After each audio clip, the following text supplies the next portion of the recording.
Jennifer Connelly, in the 90s, was way more attractive than Zendaya is today, and she was considered pretty mid on the hotness scale. So suggests this weekend's Twitter doofus. Here's the deal, a troll on the Bird app has everyone fired up over a ludicrous tweet he posted Friday in which he tries to shade Zendaya by comparing her to Connelly, but he inadvertently shaded JC too in the process, and folks are stunned by his measuring stick. This fella writes, "Any zoomer who thinks right pick is above average attractive doesn't understand that in the 90s, A7 looked like left pick." In his tweet, he's got a photo of young Connelly next to an unflattering pic of Z, so already, son Optimist is off to a biased start.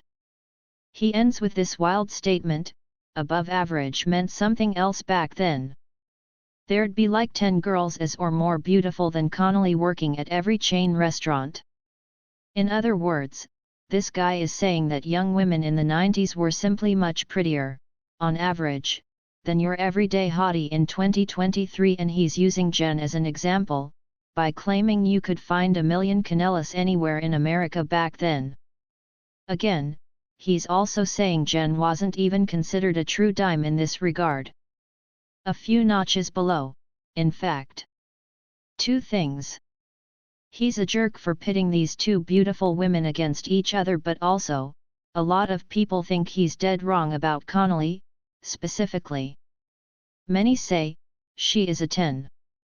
Zendaya is no slouch either, of course, so his entire premise is absurd.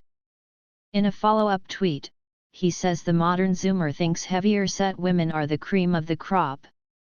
So he clearly has a bone to pick with the conversation about modern beauty standards, etc.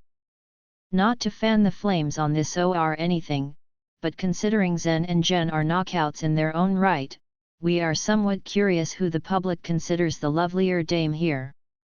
So, we gotta ask, who'd you rather, Connelly or Coleman? Eyes.